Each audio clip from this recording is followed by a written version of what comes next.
Sir ಈಗ ಜಾತಿ ಗಣತಿ ಕಥೆ ಏನು ಸರ್? ಈಗ ಸಿದ್ದರಾಮಯ್ಯವರು ಇತ್ತೀಚೆಗೆ ಒಂದು ಬಹಳ ದೊಡ್ಡ ಅಹಿಂದ ಸಮಾವೇಶ ಕಾಪಾಡಬೇಕು ಬ್ರದರ್. ಜಾತಿ ಗಣತಿದು ಏನು ಹೇಳ್ತಾ ಇದ್ದೀರಿ, ದೇವರೇ ಕಾಪಾಡಬೇಕು.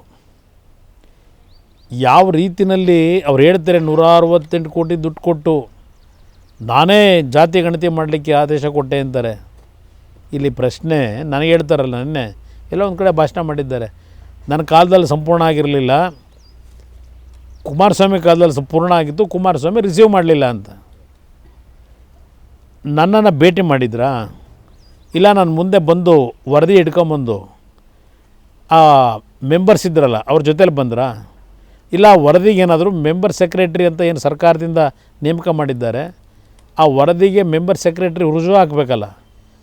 ನಾನು ಮುಖ್ಯಮಂತ್ರಿ ಇದ್ದಾಗ ರುಜು ಹಾಕಿ ನನ್ನ ಹತ್ರ ತಂದ್ರೆ ಮೆಂಬರ್ ಸೆಕ್ರೆಟ್ರಿ ರುಜು ಹಾಕಿಸಿ ಯಾರ ಹತ್ರ ಬಿಡ್ತೀರಿ ಸಿದ್ದರಾಮಯ್ಯನವರೇ? ಈಗ 1 ವರ್ಷ ಆಯ್ತಲ್ಲ ನೀವು ಬಂದು. ಈಗ ನೆನ್ನೆನೂ ಹೇಳ್ತಾ ಇರೋದು ನೀವು, ನೆನ್ನೆ ಸಭೆಯಲ್ಲಿ ಕಾಂತರಾಜು ವರದಿನ ನಾನು ಸ್ವೀಕಾರ ಮಾಡ್ತೀನಿ ಅಂತಿದ್ದೀರಿ. ಜಯಪ್ರಕಾಶ್ ಹೆಗಡೆದು ಸ್ವೀಕಾರ ಮಾಡ್ತಿರೋ, ಕಾಂತರಾಜು ವರದಿ ಸ್ವೀಕಾರ ಮಾಡ್ತಿರೋ ನೀವಾಗಿದ್ದರೆ. ಕಾಂತರಾಜು ವರದಿ ಪ್ರಾರಂಭ ಮಾಡಿದ್ದು ನೀವು 2014, 10 ವರ್ಷ ಆಗೋಯ್ತು. ಅದು ವ್ಯಾಲ್ಯೂ ಕಳ್ಕೊಂಡಾಗಿದೆ. ಹಲವಾರು ಡೆವಲಪ್ಮೆಂಟ್ಗಳಾಗಿದ್ದ 10 ವರ್ಷದಲ್ಲಿ. ಜಯಪ್ರಕಾಶ್ ಹೆಗಡೆ ಯಾವ ವರದಿ ಕೊಡ್ತಾರೆ? ಈಗ ಜಯಪ್ರಕಾಶ್ ಹೆಗಡೆ ಹೇಳಿದ್ರು ಮುಖ್ಯಮಂತ್ರಿಗಳು ಬಜೆಟ್ ತಯಾರಿನಲ್ಲಿ ಬ್ಯುಸಿ ಇದ್ದಾರೆ, ಅವರು ಟೈಮ್ ಕೊಟ್ಟರೆ ನಾನು ವರದಿ ಕೊಡಲಿಕ್ಕೆ ತಯಾರಾಗಿದ್ದೇನೆ ಅಂದರು. ಈಗ 1 ವಾರದಿಂದ. ಈಗ ಯಾಕೆ 1 ತಿಂಗಳು ಮತ್ತೆ ಎಕ್ಸ್ಟೆಂಡ್ ಮಾಡಿದ್ರಿ ಸಿದ್ದರಾಮಯ್ಯನವರೇ? ನಿಮಗೆ ನಿಜಕ್ಕೂ ಅಲ್ಲೆಲ್ಲ ಬದ್ಧತೆ ಇದ್ದಿದ್ದರೆ ಏನೋ ಹೇಳ್ತಾ ಇದ್ದೀರಿ. ವರದಿ ಸ್ವೀಕಾರನೇ ಮಾಡಿಲ್ಲ, ಆಗಲೇ ಅವೈಜ್ಞಾನಿಕ ಅಂತ ಹೇಳಿ ಭಾಳ ಜನ ಚರ್ಚೆಯನ್ನು ಮಾಡ್ತೀರಿ. ವರದಿನೇ ಯಾರು ನೋಡದೆ ಅವೈಜ್ಞಾನಿಕ ಅಂತ ಯಾಕೆ ಮಾತಾಡ್ತೀರಿ? ಇದನ್ನು ಹೇಳ್ತಾ ಇದ್ದೀರಲ್ಲ. ಹಾಗಿದ್ರೆ ಅವೈಜ್ಞಾನಿಕ ಅಂತ ಯಾರು ಮಾತನಾಡ್ತಾ ಇದ್ದಾರೆ, ಅವರು ಯಾವ ಆಧಾರದ ಮೇಲೆ ಮಾತಾಡ್ತಾ ಇದ್ದಾರೆ ಏನಾದರೂ ಚರ್ಚೆ ಮಾಡ್ಕೊಂಡಿದ್ದೀರಾ? ನೀವು ಮುಖ್ಯಮಂತ್ರಿ ಇದ್ದಾಗಲೇ ಒಂದು ಬಾರಿ ಒಂದು ದಿನಪತ್ರಿಕೆಯಲ್ಲಿ ಒಂದು ಲೀಕ್ ಮಾಡಿಸ್ಬಿಟ್ರಿ, ಸೋರಿಕೆ ಮಾಡಿದ್ರಿ ವರದಿನ. ಯಾರು ಸೋರಿಕೆ ಮಾಡಿದ್ದದನ್ನು? ಯಾಕೆ ಬಂತದು? ಅದು ತಪ್ಪೋ ಸರಿನೋ ಸುಳ್ಳು ಅಂತ ಅವತ್ತು ನೀವು ಹೇಳಲೇ ಇಲ್ಲ.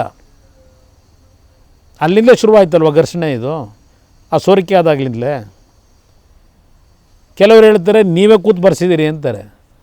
ಕಾಂತರಾಜು ಮಾಡಿರೋ ವರದಿ ಅಲ್ಲ ಅದು, ಸಿದ್ದರಾಮಯ್ಯರೇ ಮಾಡಿರೋ ವರದಿ ಅದು ಅಂತಾರೆ.